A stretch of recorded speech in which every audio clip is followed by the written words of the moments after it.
Okay. Everyone's getting their snacks, drinks, and moving here. Thank you so much for coming to our EdenBase Learning Circle on opportunities for energy and sustainability entrepreneurs. It's great to have you all here. And I know some of you are familiar with EdenBase, some of you may have heard of it from a different resource, so I'll start by telling you a little bit about EdenBase. We are a fund, an ecosystem, and a hub, supercharging technology companies with frontier technologies. So we're a fund because we invest in these companies. We're an ecosystem and a hub because we work with these companies as part of our ecosystem. And within our network, we have the expertise of integrating frontier technologies, and we challenge the models of our portfolio companies to turn them into 100x by using technologies like AI, blockchain, quantum computing. And we are here today at Gokce, and we're really grateful to be a part of Gokce Shortage. This is an amazing space, as you might have experienced today. And one of the other things we love about Gokce is the amazing connections they make for us. We actually, I'll let you know in a few minutes, but two of our speakers came through the orchestrated serendipity that happened here at Gokce. And that's one of the other reasons we love having this hub for us, and we're great to have Gokce as a partner. If you want to learn more about Gokce, they have different kinds of memberships. Please look into that. This is a great place to build and grow your business with other startups and technology experts. So, my name is Gigi, and I work with the co-founders of EdenBase, Daniel, who's sitting over there, Ariane, and Eric, as part of the founding team of EdenBase. And you might have seen that Eric was supposed to moderate today, but unfortunately, he's finally a little bit too late to the game, but tested positive yesterday and couldn't make it. So I know today I have really big shoes to fill, but I also know that we're going to make Eric proud, and we're going to have a really engaging event and amazing content for you guys.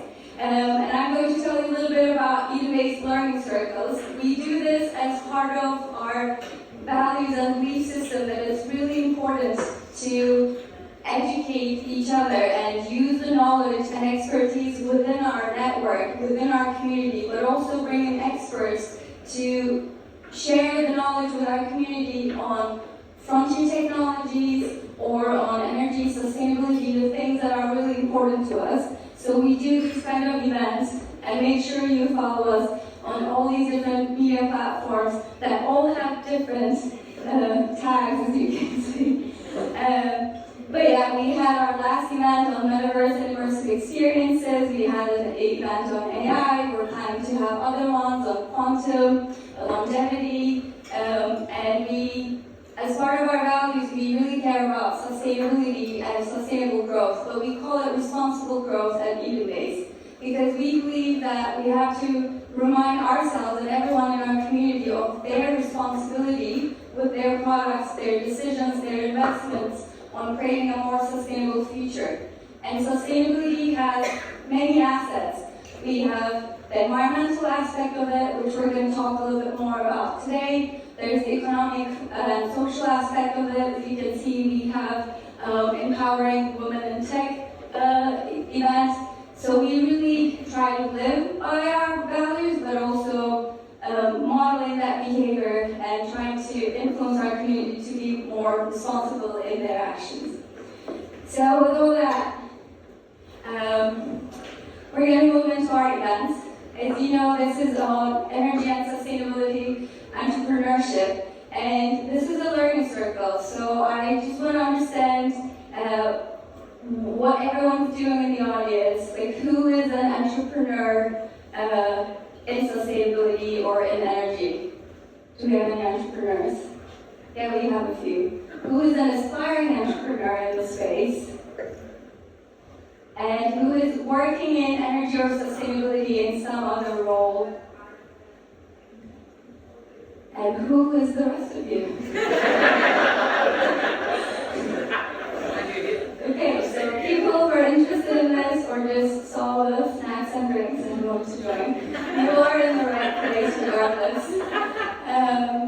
Well, I really encourage you to come to these events, especially if you're not in this area, because I remember our AI event, 0% of the audience had any idea what AI was, or like they weren't working with it. But that's why we have these sessions, so you can ask the things that you may not get the information elsewhere, like what's important in the data in AI ethics. So that's kind of what we're going to talk about today. We're going to clarify some terms. So if you are experienced in the field, try to enjoy relearning some of the things. And for this, as I mentioned, we have our speakers thanks to introductions at Gokce. And without further ado, I'd like to invite our first speaker, Viola. And she's a senior program manager at Cambridge Institute for Sustainable Leadership. And she's designing and running programs in their 10 themes to innovate for sustainability. And she's worked with hundreds of innovators in sustainability. So she's here today, and we're going to start off with a fireside chat for her to share her insights, tips, and expertise to help aspiring entrepreneurs or existing entrepreneurs in this area. So please welcome Viola.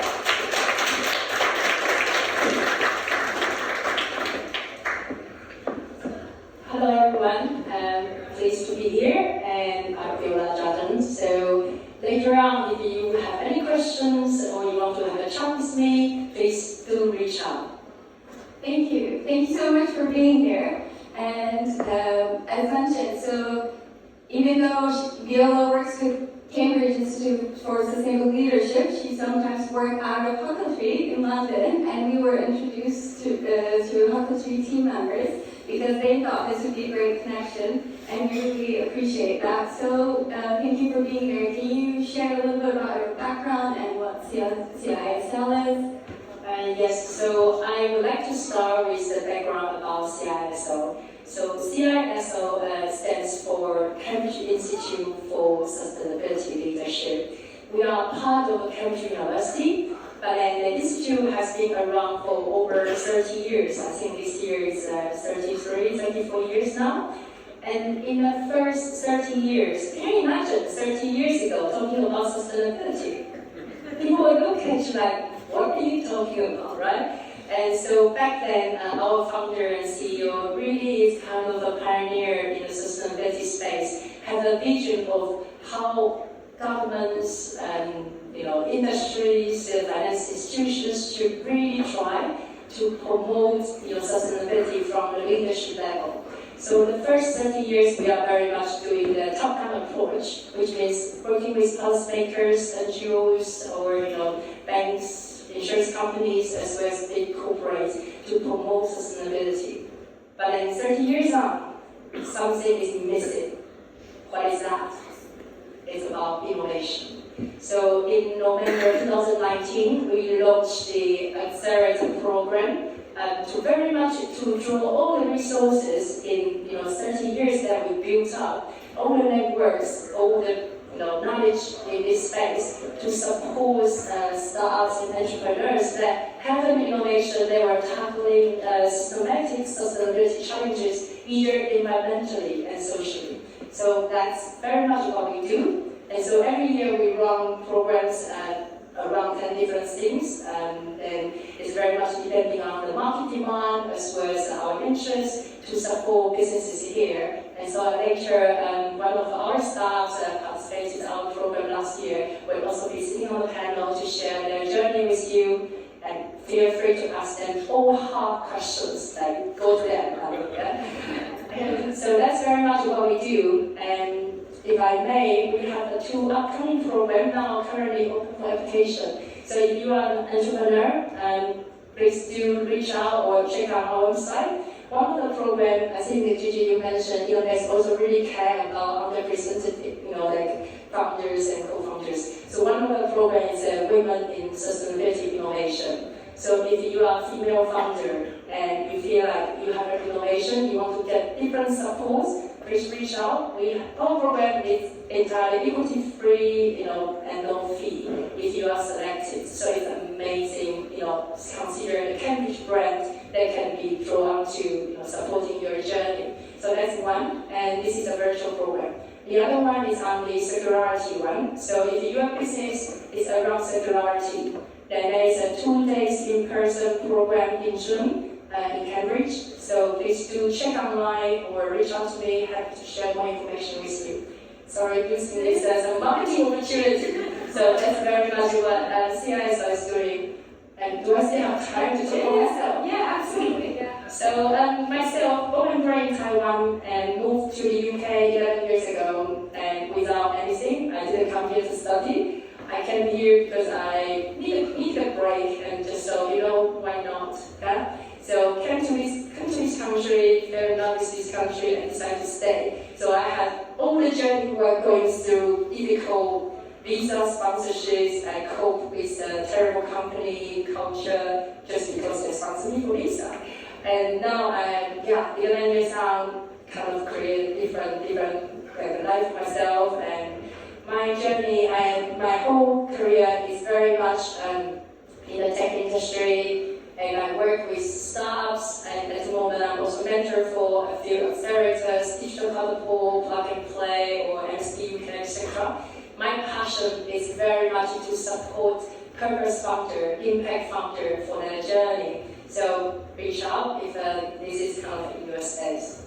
Yeah, thank you so much for sharing all of that. And I think we learn most from the stories as well, like understanding the journey that someone's been through. So thank you for sharing your journey. And if you have visa-related questions, that's a difficult one. But that's also one of the great things about building a company in the UK, and that's why, as part of our investing model, we want our companies to be able to move here. And thankfully, in the UK, there are a lot of different visa opportunities for innovators and startup founders, people building technologies and people building sustainable products. So that's a really great place to build your business. So you want to encourage and empower entrepreneurs both as your personal passion but as part of these programs. Why do you think entrepreneurs are important as we tackle this sustainability challenge? So if you look at the climate crisis, the challenges are rapidly happening to us, right?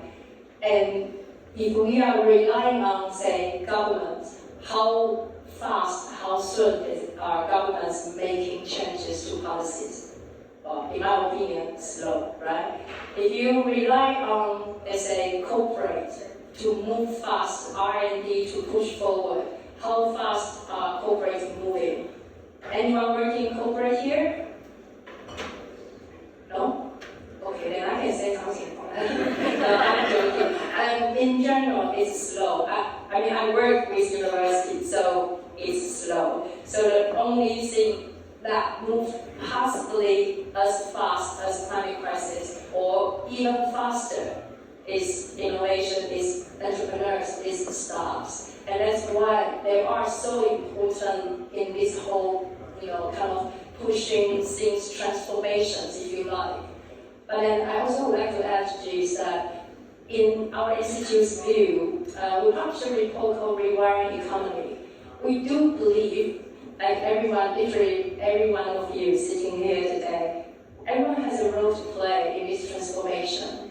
So from the Institute's view, we believe government has to play their roles. If the policy or regulations are not changing or not supporting entrepreneurs, then it's just too slow for us. So they have their role to play in this whole thing.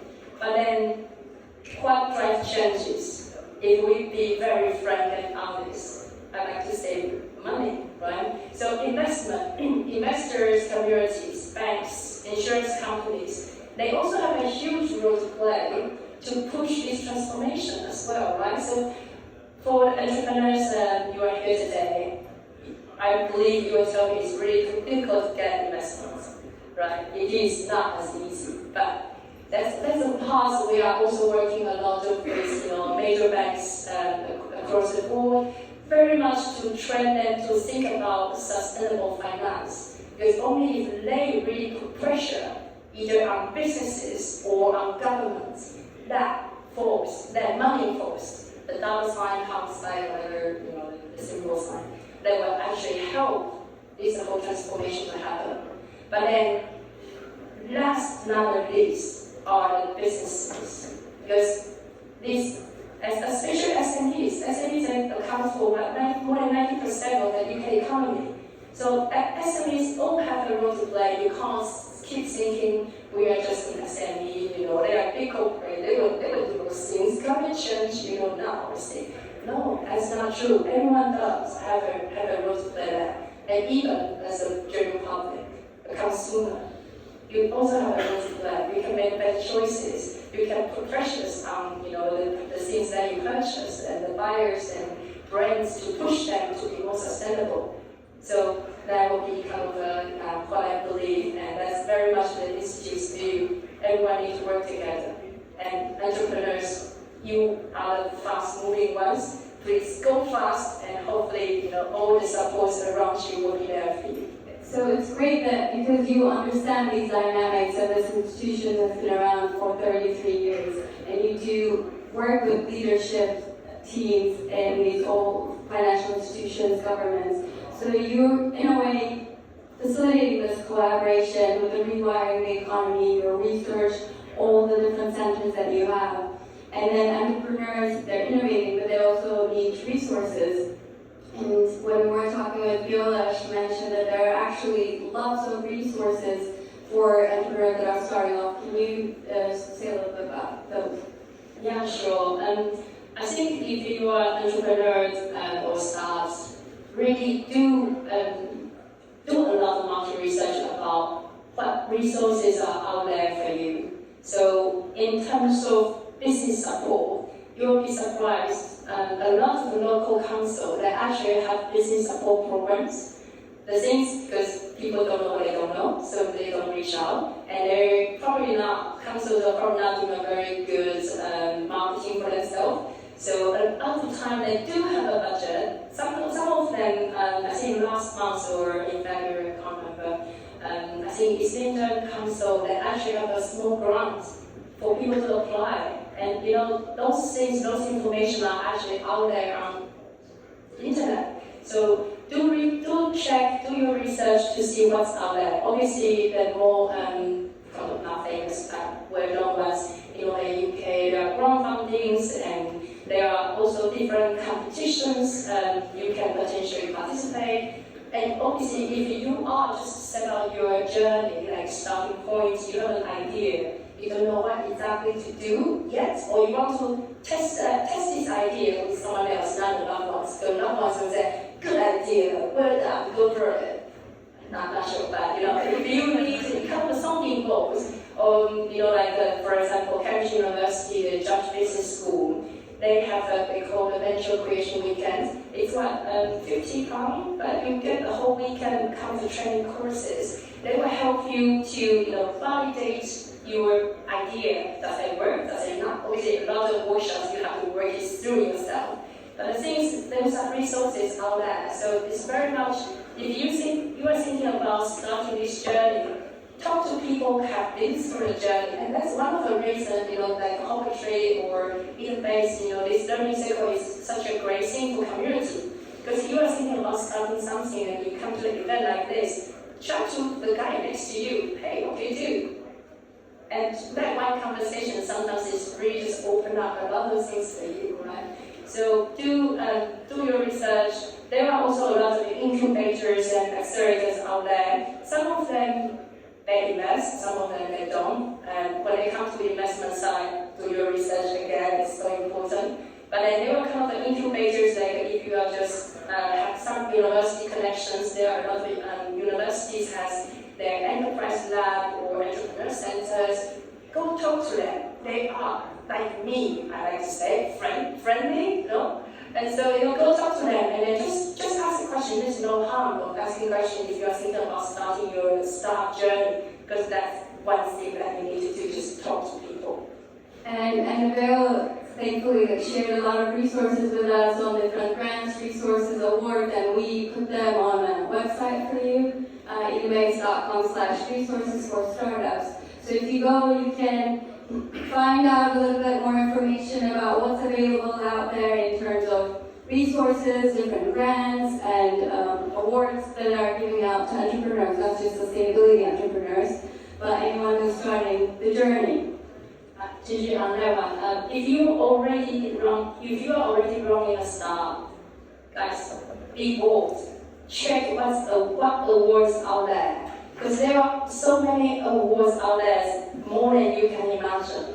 And quite often, the awards they are trying to find you guys. Like that's such a weird thing, right? Like you are like money, you want the money, and awards quite normally it's like there's no string attached. So really, sometimes just Google it, research. There are a lot of awards out there, and they are trying to find startups or innovations that have different themes. So some are in fashion, some are in the beauty environment, some are in net zero noise and such a hard time. There are a lot of awards out there, so really do check. And if you don't know, you talk to people like in the community. And speaking of talking to people in the community and who started their journeys, as part of the opportunities for energy and sustainability entrepreneurs, we have a panel with startup founders and startup team members. So I'd like to invite Isabelle and Edward to the stage, please, to share their journeys.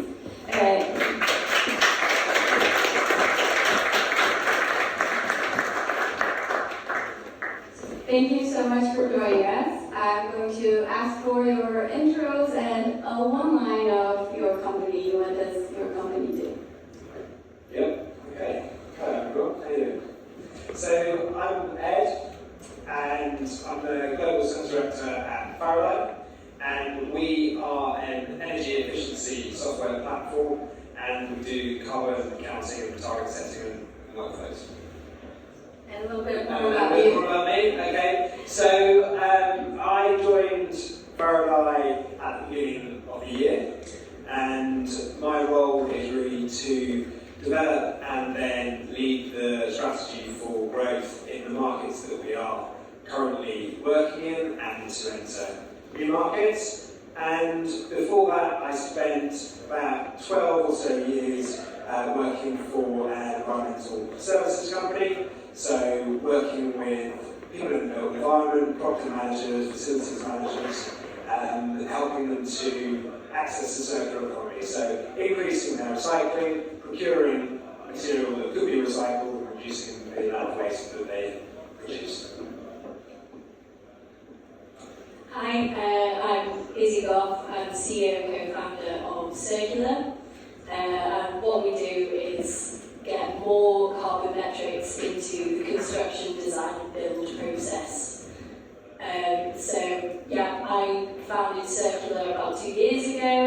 Prior to that, I was a quantity surveyor, very glamorous. I found that there's not that much difference between counting bricks and counting carbon, and decided it should be a lot easier for the rest of the industry to follow suit.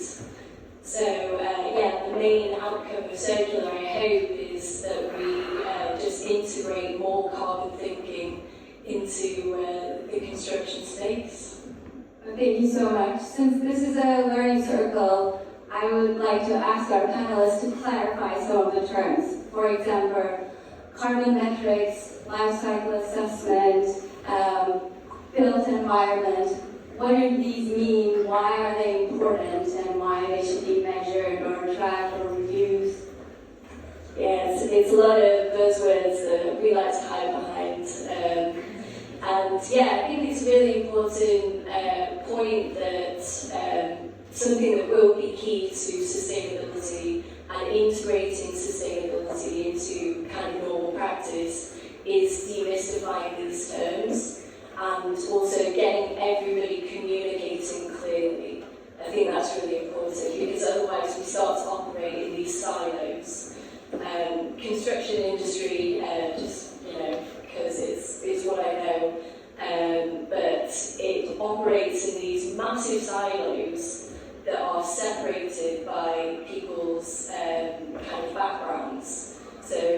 architects are speaking one language, the quantity surveyors are speaking another language, funny.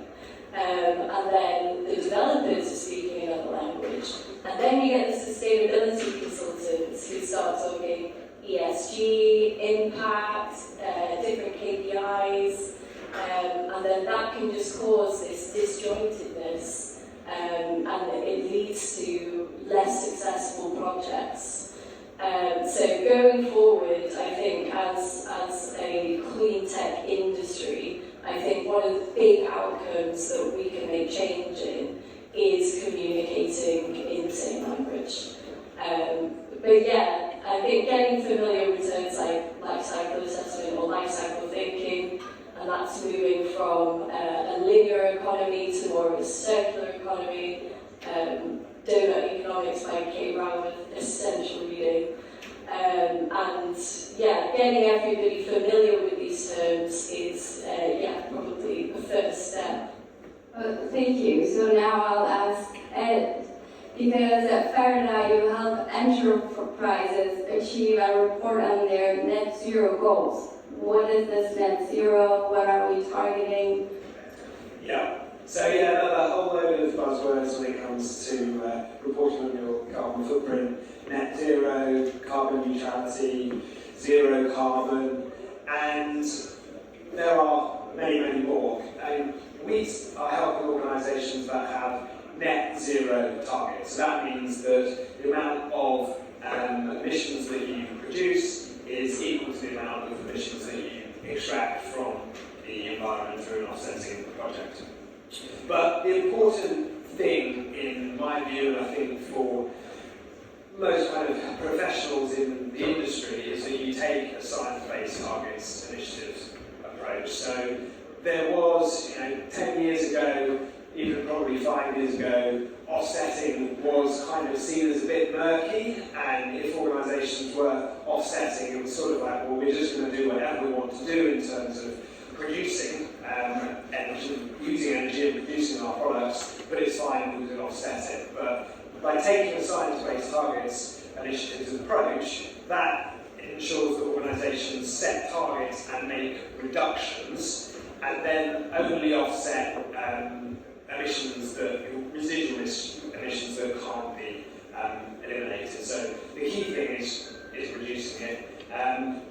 And so we help organisations to efficiently gather their Scope 1, Scope 2 and Scope 3 emissions, and have to be a little bit careful when we talk about helping organisations collect their Scope 3 emissions, because people think it's some kind of magic wand and they just look at you like this. But we don't have a silver bullet, but we do make it easier for organisations to extract information that already exists. So some large suppliers have APIs that we can integrate in with, but it can come down to simply putting out forms through the platform, asking your suppliers to comply and provide some information, and that way you're making that process efficient for them and efficient for you. It's not emails back and forth, and you're collecting data in a uniform manner, so then it allows us to be able to analyse it. But we don't go around and hold it to their heads. That's someone else. Thank you. So I'm still not clear on carbon emissions and why it matters in the construction industry. Can you share a little bit about that and tell us why you started this company and how the journey has been? Because I don't know why construction is really important when it comes to carbon emissions, because we hear all these other things. But that's something that is invisible to us. And you mentioned life cycle, so it's not only when you're building it, but also thinking about what's going to happen as you're managing that property, that place. Can you tell us why you founded the company, about your journey?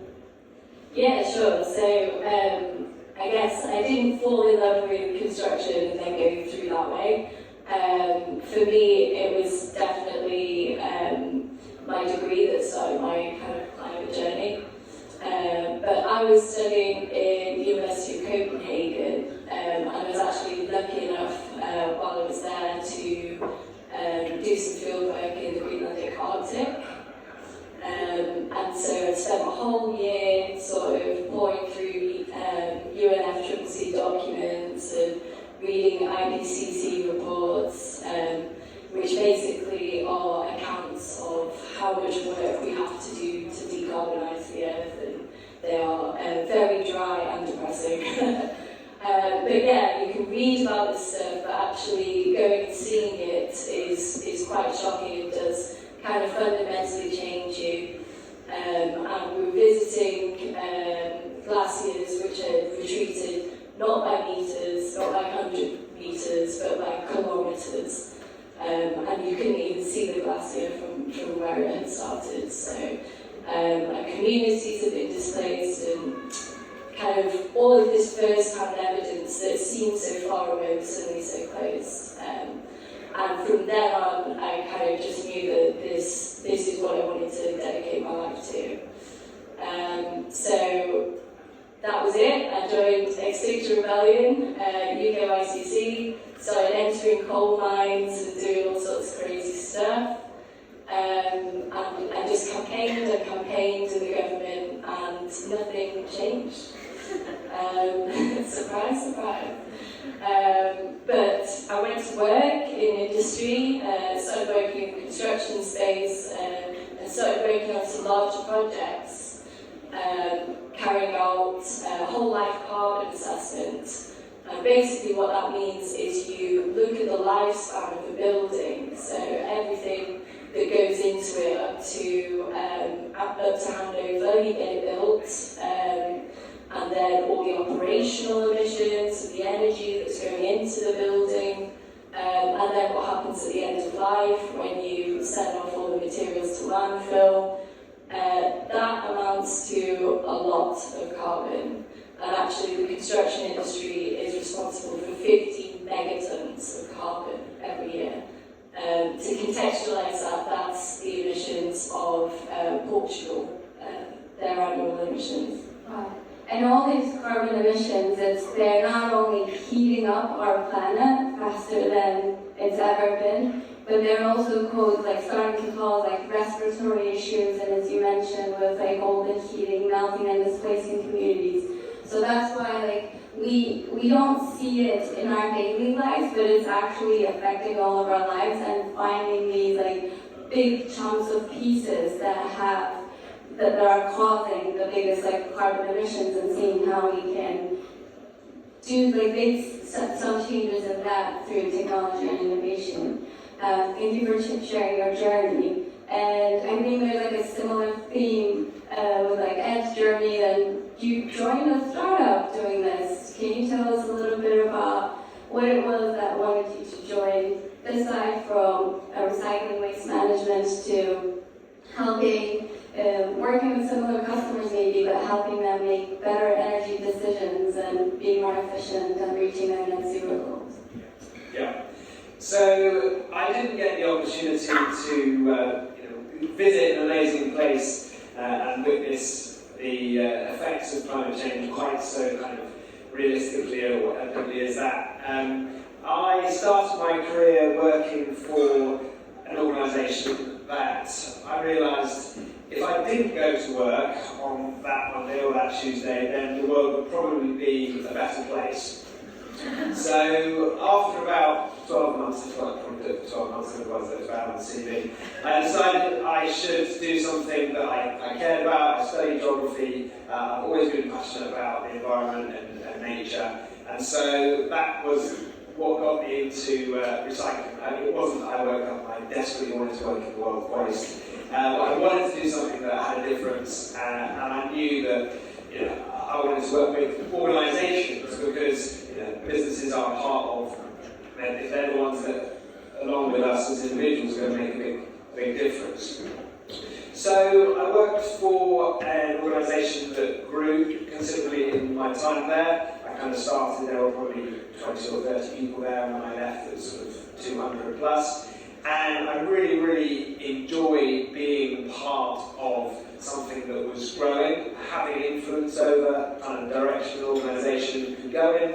I absolutely lived for the monthly meetings that we had that showed the stats on the board of revenue growth. And I love the fact that I was making a difference and working with businesses to reduce their their impact. So when I knew I wanted to do something else, I didn't want to work in the world of rubbish forever, I sat down and I thought, well, what do I know? I know buildings, I know property managers, I know facilities managers, and more in the recycling world, the company I work for was actually founded by Friends of the Earth, so we were always kind of up there on the sustainability agenda.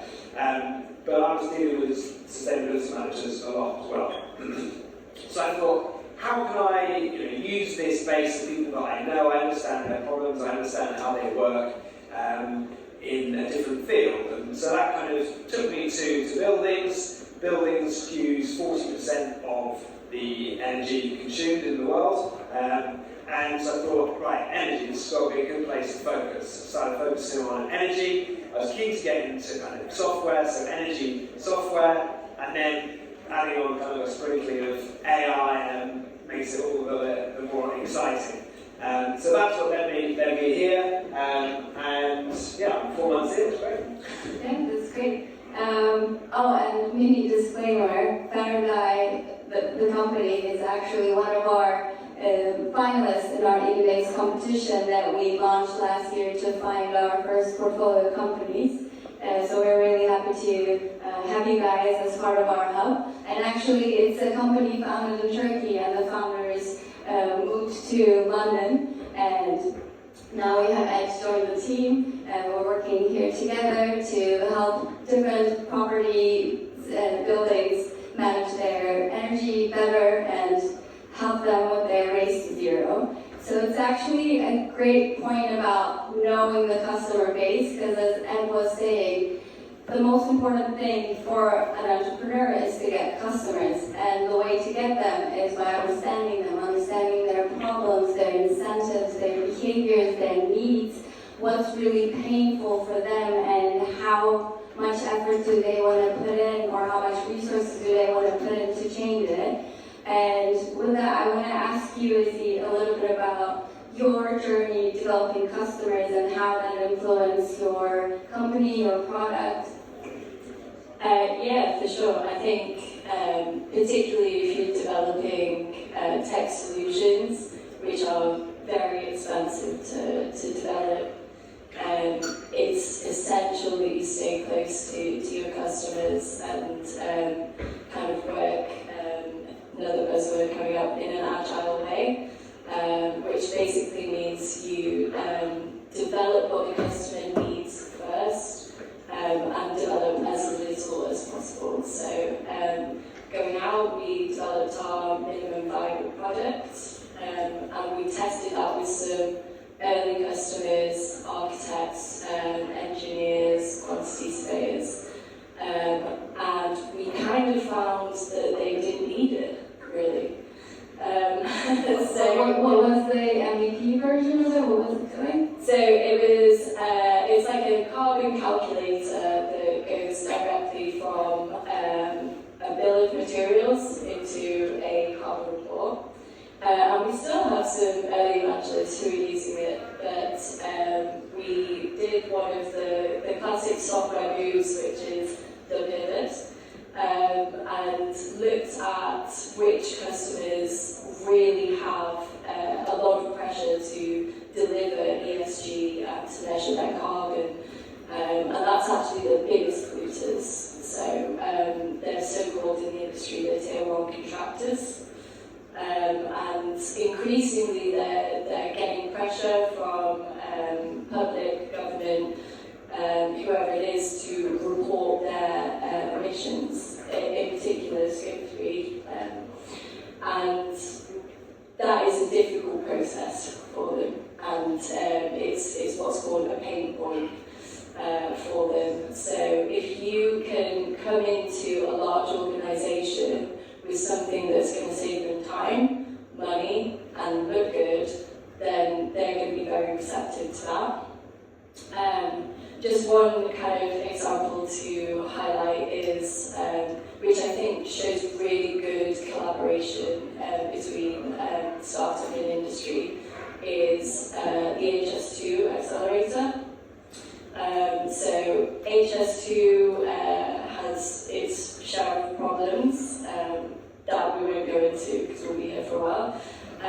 but one of which is it's way over budget and it's behind schedule.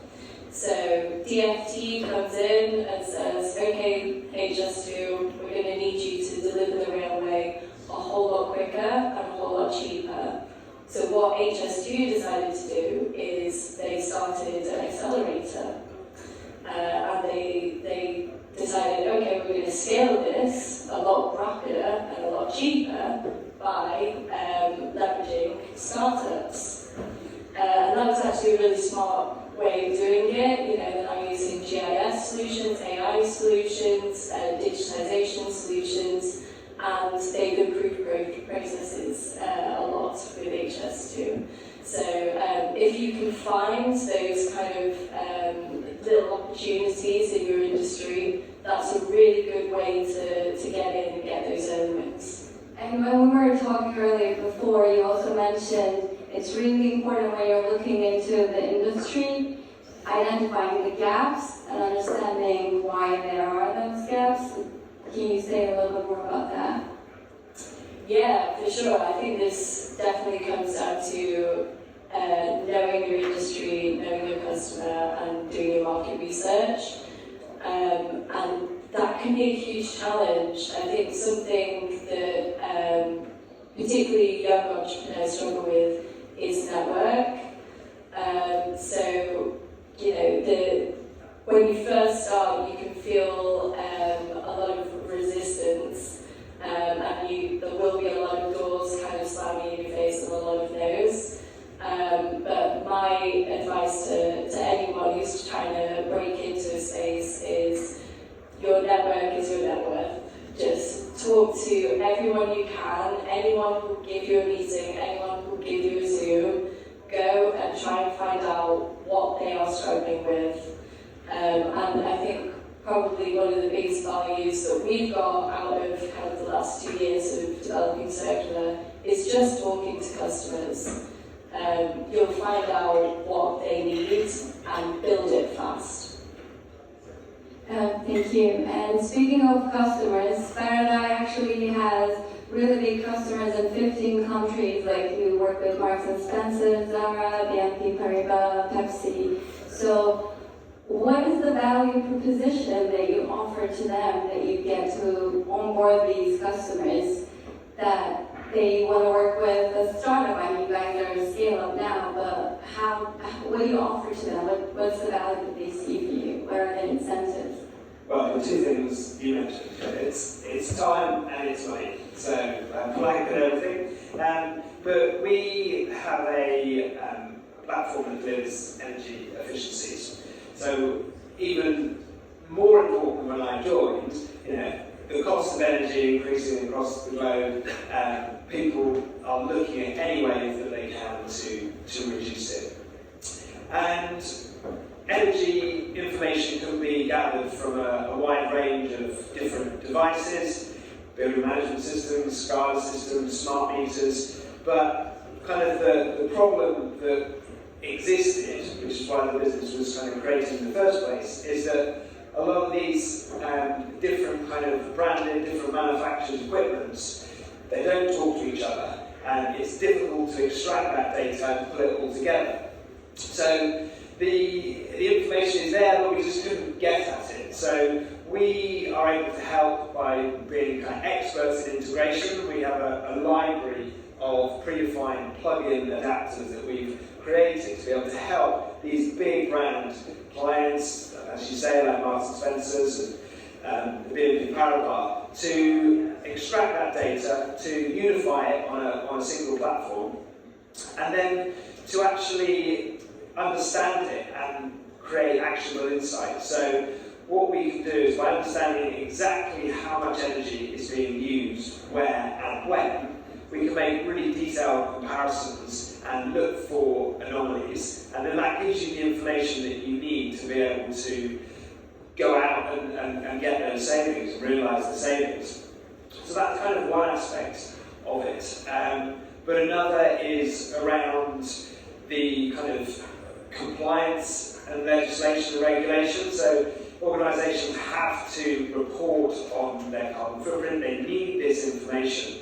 And it can be really time-consuming and laborious and inaccurate if you've got people going down into dark rooms and taking measurements or doing spreadsheets or emails back and forth.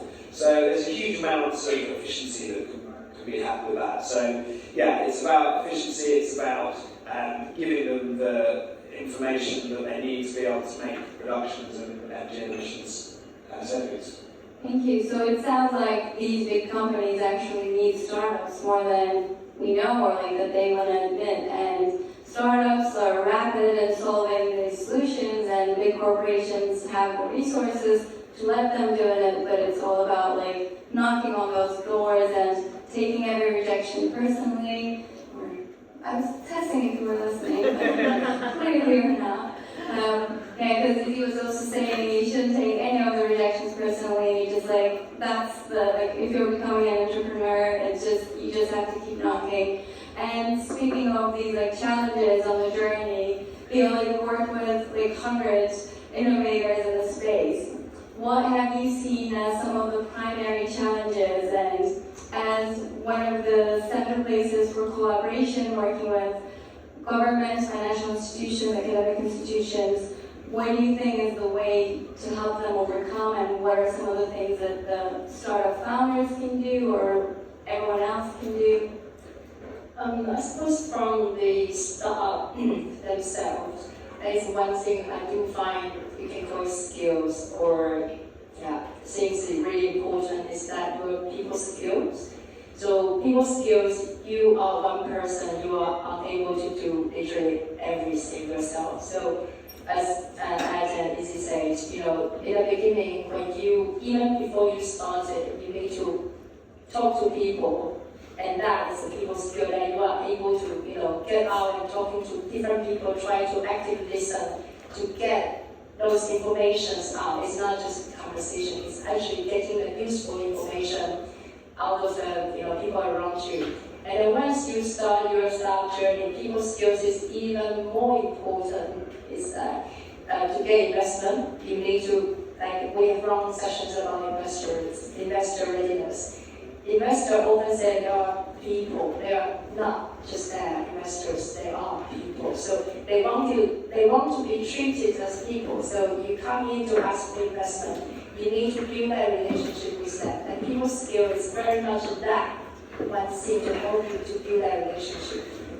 Customers, I think in energy sector and construction sector, probably you have to, as I believe in construction sector, I used to work in that sector, is that people by people. I don't know if you hear that. So if you know right people, then it's a lot likely that you are able to get through. But how do you know right people? Through people. So I think we have some friends from China. In Chinese, there's a saying, how do I say? 没关系就要找关系，有的关系就没关系。I don't know if that makes sense. My Chinese is really bad recently, just 10, 11 years here. But what it's saying is trying to say, if you don't have any relationship, go build the relationship. Once you build the relationship, everything will go fine. Well, not entirely true, the second part, but having the right relationship, building the right relationship really does help you. And so again, communities and certain programs are those kind of places. They do help you to build those relationships. Thank you. We really can emphasize the importance of that. So after this, go network with people, talk to everyone has something interesting to say. And Izzy, I wanted to ask you from that journey, building a more impactful startup, what are some of the most important takeaways that you think that the entrepreneurs should be thinking about in the early days? Yeah, definitely. Start with why. It's a cliche, but it's so true. I think it's really tough to be a founder, and there'll probably be more bad days than good days. So really celebrate the wins, really enjoy the wins, and when the bad days come, just know that there is a win just around the corner, and it's going to pop up when you least one of the most key things I think that I've learned from this whole process is founders help founders. So if you go to like a founder investor networking event and you're like, all I met was founders, that is so beneficial, and you won't realise how many benefits you've taken away from that. Because, you know, no matter where you are on your journey, someone ahead of you has been there where you are, and everybody just wants to help. You know, starting out, I thought this would be such a competitive space, and it would be kind of really aggressive. I've not found that at all. Everybody I've spoken to has been so nurturing and just wants us to succeed. So yeah, trust your founders and give them your time of day. Thank you. And a really great quote that Lars Rasmussen, one of the co-creators of Google Maps, told us in an interview a few months ago is that you don't have to be building a spaceship. You can just find the right team that's building a spaceship and join their team to go to space. So as someone who is building the spaceship with the Faradai team now, what is some of like takeaways from that journey, and what do you wish you knew before you started joining a startup? Positive things. I think the good things are the good things that I joined for. So I'm really loving the fact that, you know, I have a huge amount of influence over the direction of the organisation and being able to kind of bring the different ideas of all the different kind of co-founders together. And I think kind of it's been, I hope, useful for them having someone outside the organisation who can kind of do that and pull these ideas together. I think, I mean, I've always worked hard, and it's definitely hard work. And when, you know, pressure is tighter on money, then you've got to be really tight on kind of resources. And, you know, when I left my old place, I had an assistant and teams of 10 or 15 people that could do things for me. And so, you know, that changed a bit. But it's all good. It's great fun, hard work, and at the end of the day, it's making a difference. Thank you so much. We're going to open it up for a couple of questions if you're okay with that. Well, before that, I also want to thank Henry so much for sharing this. And we also have some of the executives, team members of EdenBase here. We have Alicia, Satesh, Aaron's here, so find us in the networking session. I'll give mine.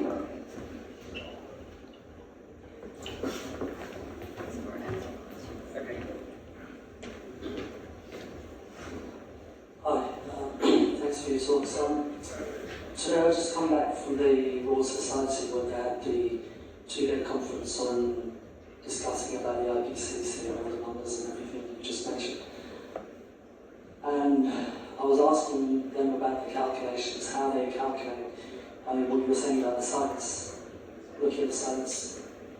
And I was reflecting on the fact that within this science, they're saying this is the science, this is what needs to be done, the solutions. I said, how is the science including the whole supply chain of... And when I say this, most people will just go by default and talk about a mobile phone and an iPad. I'm not talking about those products. I'm talking about the fact that the solutions mentioned in the IPCC is the wind, solar and electric. But there does not seem to have provided any cautionary note of what is the issues conflated in the supply chains to get these resources. The human rights issues, India, China, Africa, we're reliant so much on them. And then just as I was thinking this in the last few months, the issue of Ukraine dropped to them. People think, what's Ukraine going to do with it? Well, Ukraine has got 3 times more mineral resources than even Afghanistan. Completely overlooked. So my question is this house of cards, which is for sustainability, which I see a lot of shortcuts in, when you've got these supply chains which are so much more sensitive now.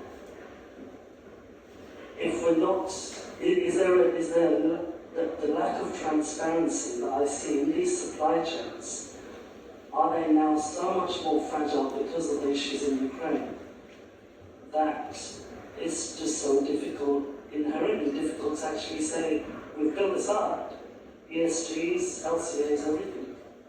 You've got the Indians, Chinese, Africans, Ukrainians with the resources. Well, we don't really know where we're at. So, what's the question then? The question is that these LCAs and ESGs, in my opinion, are built on a house of cards which is about to collapse because it's not showing the full temerity, the full aspect of the supply chain. And how is that going to be sustained? Especially for small startups, which do we innovate now to actually solve the problems? Do the startups actually innovate the areas which are actually going to create more problems? I think that you're right, and the concept is, so your scope 1 and your scope 2 emissions, if everybody reported that, then that would be fine, because that is all of the emissions out there. Scope 3 is essentially double counting of someone else's scope 1 and 2 emissions. But it exists, and there is pressure on organisations to report it, because there are many organisations out there that aren't reporting on their scope 1 and 2. So if you talk about the complex supply chains, yeah, we absolutely do buy material from other parts of the world, and unless organisations are tracking their scope 3, that's going to, because in certain parts of India or Afghanistan, that person that's creating that product that you're using in the supply chain isn't likely to be measuring it accurately anytime soon. And I think I was doing a talk about with a guy who created the new periodic table a while ago, and he was talking about, you mentioned the mobile phone, but certain materials and minerals used in iPhones where it's like 99% of the countries were in conflict zones, yet the organisations claim that they don't come from conflict zones because the supply chain is so dirty. But yeah, it's a complex problem.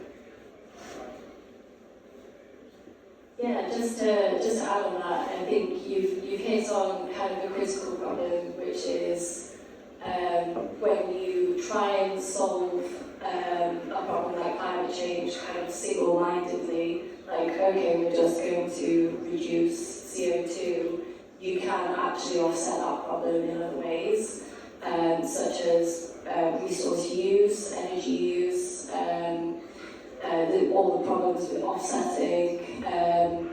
So what you need to do is you need to take a holistic view, and I do actually believe that life cycle assessment provides that.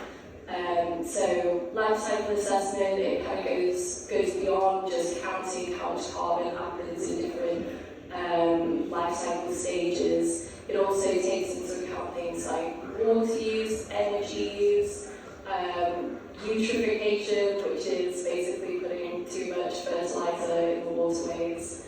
So there is kind of this dashboard of indicators that we can tap into and kind of figure out the best route to creating a sustainable future.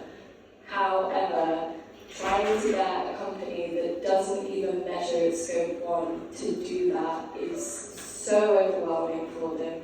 For companies that don't even have digitized supply chains, this is incredibly challenging for them. So I think carbon accounting and integrating sustainability measures kind of in a gradual manner is a backdoor to accessing this kind of whole life thinking type economy. But yeah, I completely agree with you. I think we have to be very careful in the way that we start scaling our solutions because it can have unintended consequences. Hello there. Although I joined the whole thing very late, let me just say it's been absolutely fascinating in actually hearing what you've been talking about. I've got a very general question to ask. Where do you see the market going within the next year, considering all the threats that are being made in the sustainability market as a result of political influences?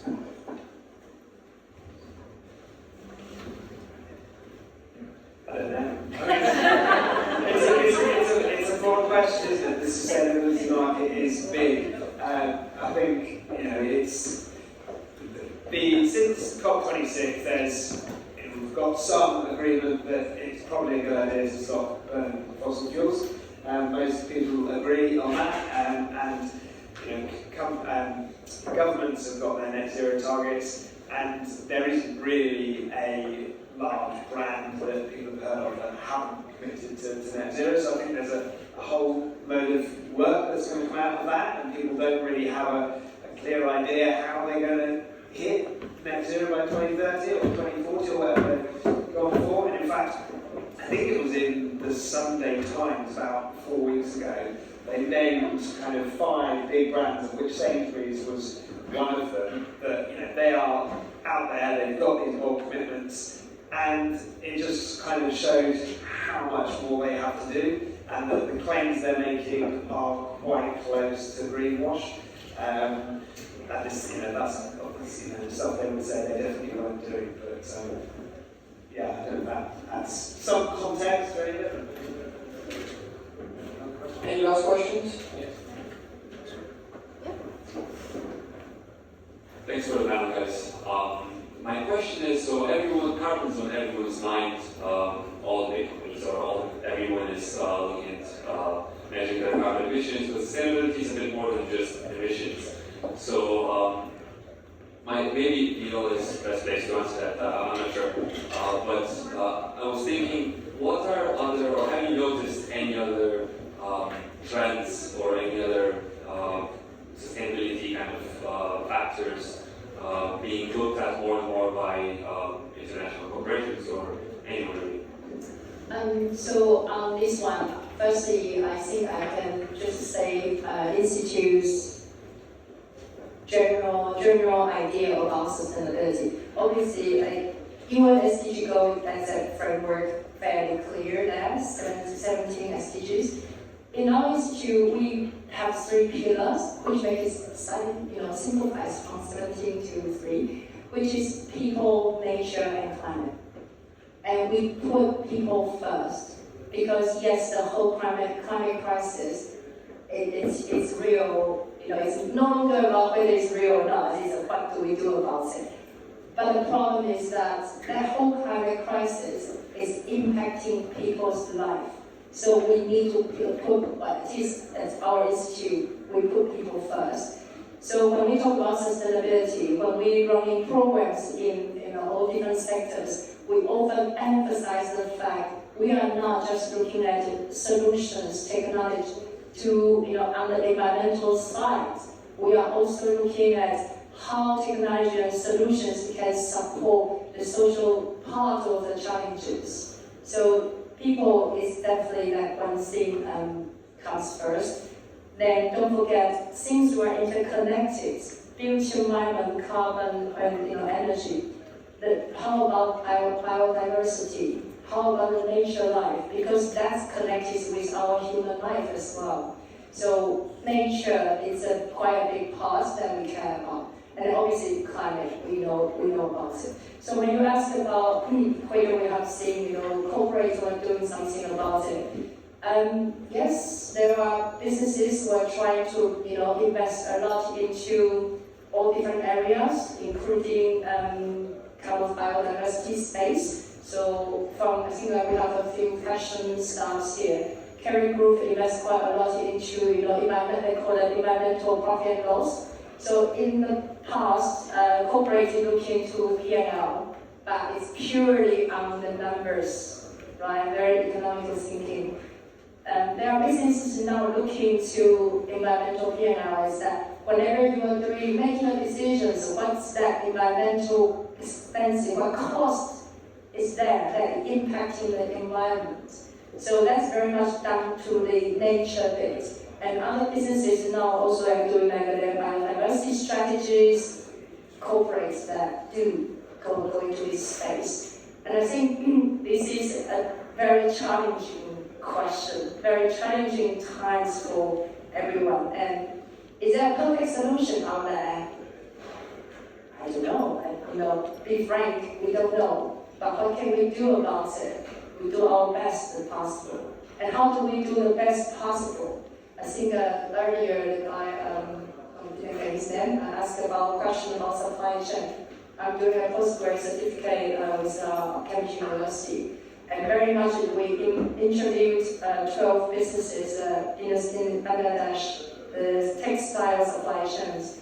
So yes, there's an interesting thing there is that there's the missing link, the missing communication between developing country and all the country like us.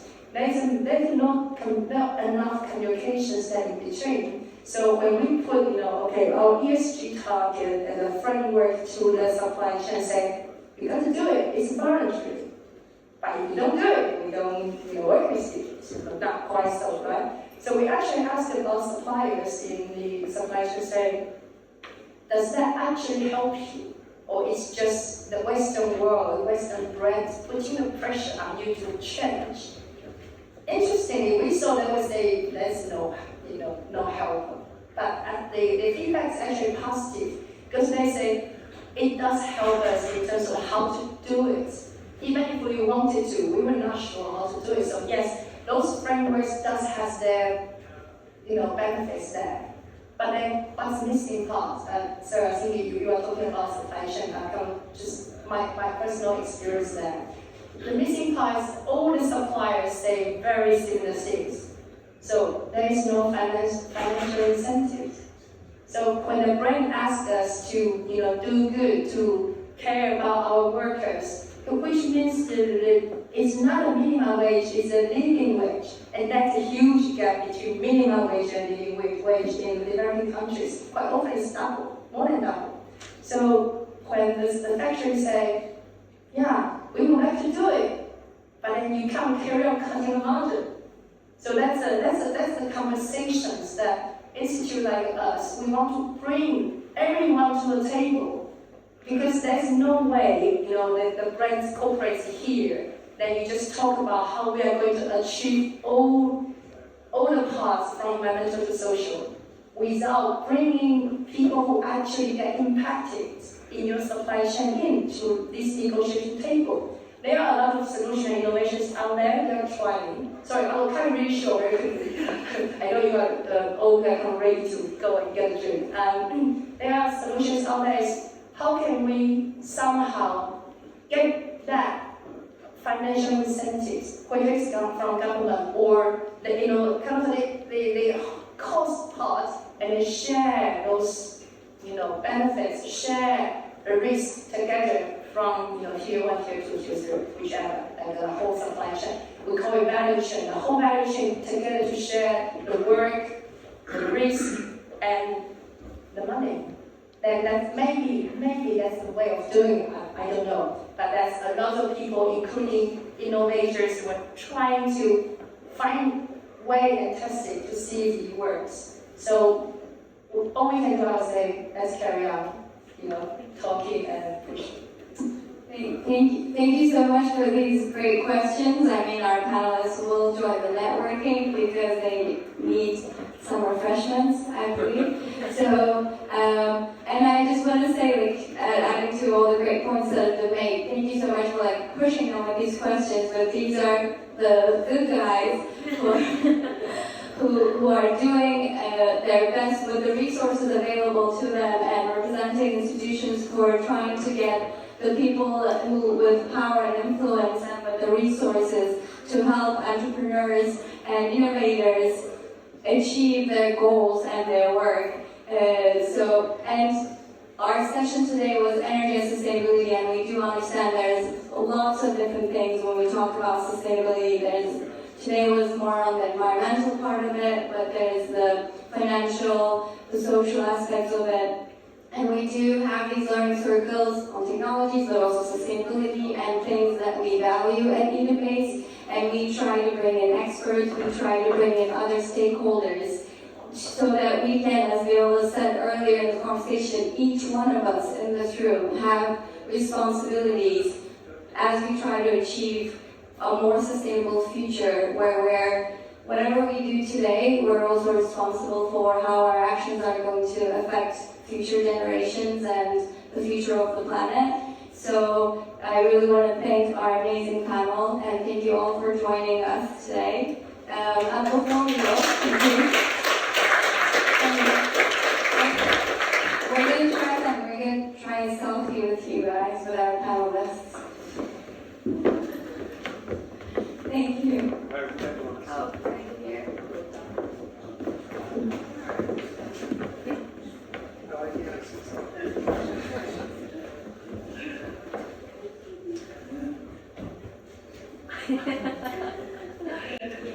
Thank you.